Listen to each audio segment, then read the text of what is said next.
What's going on, everybody? Welcome to another video. I thought I'd make this video because I still have a bunch of people asking me, and I know that I briefly touched on it when I did it before, but what is the 40-hour 7-day language challenge? This can be a video that we can direct people to, and then I will talk about what I'm going to be doing for that in the coming week. So first off, you can do this anytime. It's not a time that's set aside. It's just myself and Mark are trying to get collectively a group together to just do it occasionally, just as a fun little thing. And there are tons of people, way more people than I thought would jump in, but tons of people who are going to be doing it starting this Monday, which is going to be April the 5th, I believe, or 4th. I'm not good. What is today? The 3rd. So yeah, the 5th through the following Sunday. And basically you try to get 40 hours of study or whatever into a week, basically having a full-time language learning journey. Now, there are multiple ways to do this. I'll tell you how Mark does it, and then I'll tell you how I do it. And of course, that's just some ideas. However you can make this work for yourself, I highly encourage it. Even if you can't get 40 hours, get more. Basically, the idea is to just study more or get in front of the language more than what you usually do. So if you usually get 10 hours a week, maybe push for 20, whatever the case may be, and you can still take part in the challenge. So when Mark does it, I know that Mark from Language Come Up, Mark does it where he does 40 hours of active study, like books and however else that he studies, watching Russian television shows and whatever the case may be. And that's how he does it. 40 hours of active study, active interaction with the language. Now, myself, from where I'm not going to be on vacation this week, I'm not sure, I guess he is, but from where I'm not going to be on vacation this week,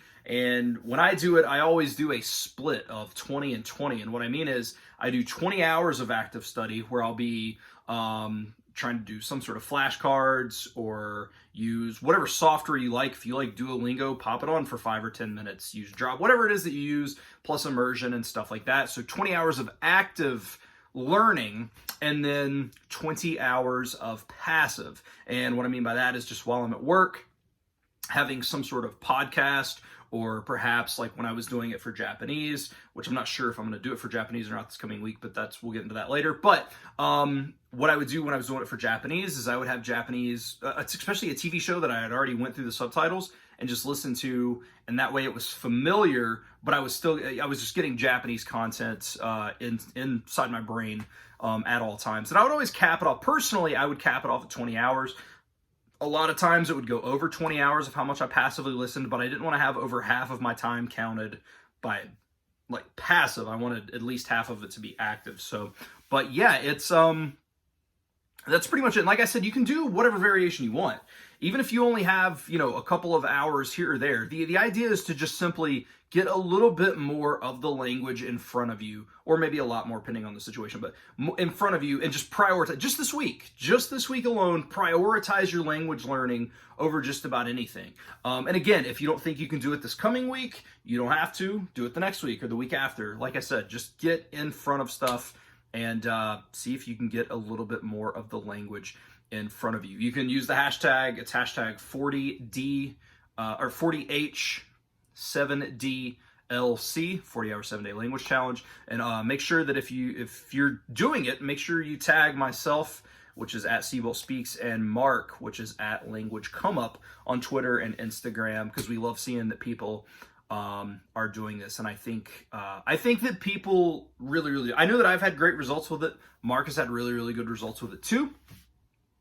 And it honestly can motivate you a little bit as well. So do whatever you can. If you have any questions, feel free to let me know. I've had several people message me on Instagram and Twitter asking about a little bit more information. So hopefully I can point them to this video, because it's a lot easier to just do this versus trying to type out everything. It's a little hard to type out from time to time, but that's it. If you have any questions at all, leave them in the comments below, and we will try to answer them there, or again on Twitter or on Instagram. Myself and Mark would absolutely love to have you be part of this. And I'm gonna leave this video here. I'm gonna let this video just be the what is the 40-hour 7-day language challenge. That way you guys can check it out. And then if you have any questions, let me know, and I'll make a video tomorrow or Monday talking about what languages I'm going to do if you would like to follow along. So thank you guys for watching. I hope you enjoyed this video, and I will see you all in the next video.